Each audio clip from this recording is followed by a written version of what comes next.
Very good morning dear students. आज का जो हमारा टॉपिक है वो है सेंट्रल बियरिंग। सेंट्रल बियरिंग क्या होती है? Central bearing is also called main bearing. इसको अपन मेन बियरिंग के नाम से भी जानते हैं। और जैसा कि आपको मालूम है कि बियरिंग्स का काम क्या होता है, bearings are the mechanical device which are used for support the shaft. जो शाफ्ट को सपोर्ट करने के काम आती है उसको अपन बियरिंग बोलते हैं।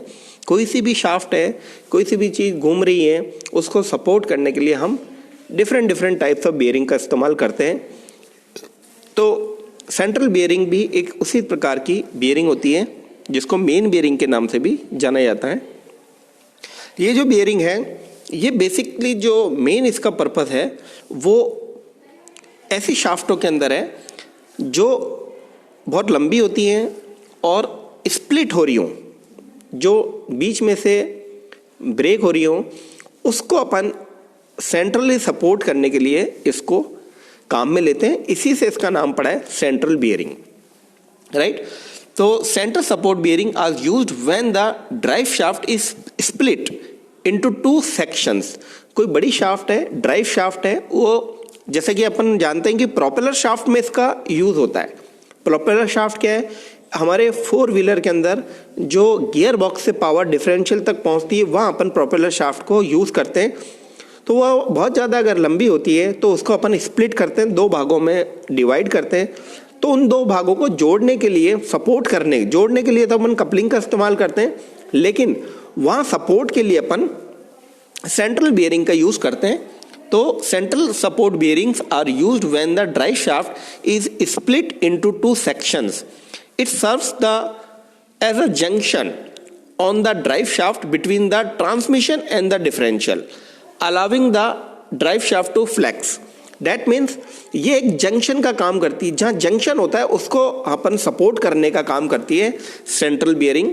तो इसी को अपन सेंट्रल बियरिंग और मेन बियरिंग के नाम से जानते हैं। ये एक इंटरमीडिएट बियरिंग है। Central bearing or intermediate bearing assemblies found in four wheeler drive. Four wheeler drive में ये जनरली पाई जाती है। और अब देखिए, आप इसका यहाँ आप इसका फिगर देख सकते हैं। ये जो है हमारी सेंट्रल बियरिंग है, जो आप देख रहे हैं यहाँ पर, काफ़ी कॉम्पैक्ट है। और अगर आप अपन देखें तो ये देखिए आप, ये यहाँ पर ये प्रोपेलर शाफ्ट है जिसको सपोर्ट किया गया है, ड्राइव लाइन को सपोर्ट किया गया है सेंट्रल सपोर्ट बियरिंग से। ये आप देख सकते हैं इसमें सेंट्रल सपोर्ट बियरिंग है। वो अपन इसको ड्राइव शाफ्ट को, प्रोपेलर शाफ्ट को सपोर्ट कर रहे हैं।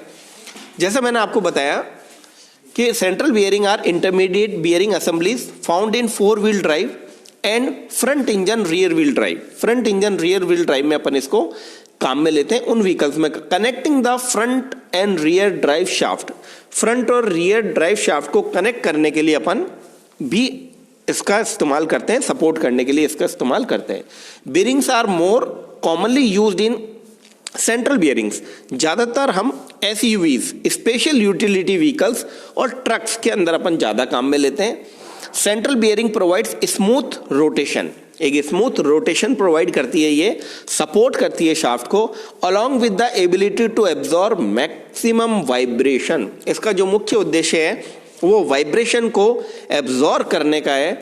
वाइब्रेशंस को एब्जॉर्ब करके ये परफॉर्मेंस को, इंजन की परफॉर्मेंस को बेटर बना सकती है, राइट। और अगर अपन ये देखें कि इसका जो मेथड ऑफ मैन्युफैक्चरिंग है वो है हमारा इंजेक्शन मोल्डिंग। इंजेक्शन मोल्डिंग से अपन इसको बनाना पसंद करते हैं ताकि किसी तरह की एयर बबल्स उसमें फॉर्मेशन ना हो। तो ये सेंट्रल बियरिंग के हमारा जो है काम होता है। सेंट्रल बियरिंग जैसे मैंने आपको कहा फोर व्हीलर ड्राइव के अंदर, फोर व्हील ड्राइव के अंदर, एसयूवीज के अंदर इस्तेमाल होती है। तो ये इसका मेन पर्पस होता है, ये इसका मेन पर्पस होता है कि ये सपोर्ट करती है शाफ्ट को।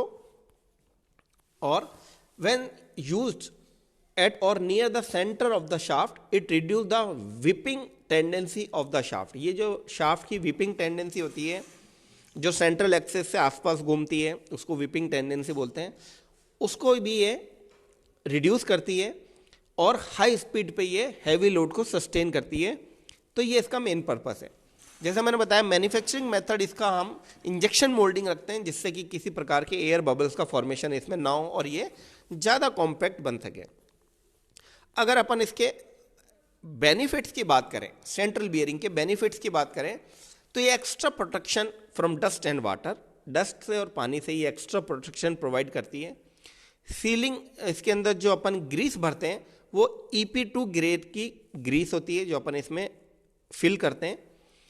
एक्सटेंडेड सर्विस लाइफ, इसको लगाने से सर्विस लाइफ कंपोनेंट की एक्सटेंड हो जाती है, बढ़ जाती है। Injection moulding process for manufacturing, जैसे मैंने बताया कि इंजेक्शन मोल्डिंग प्रोसेस अपन इसको बनाते हैं जिससे ये एयर बबल्स इसमें फॉर्मेशन नहीं होते और ये ज़्यादा कॉम्पैक्ट बनती है। हाई वाइब्रेशन एब्जॉर्प्शन कैपेसिटी, सबसे जो महत्वपूर्ण एडवांटेज है सेंट्रल बियरिंग का वो ये कि ये हाई वाइब्रेशन को एब्जॉर्ब करने की कैपेसिटी रखती है।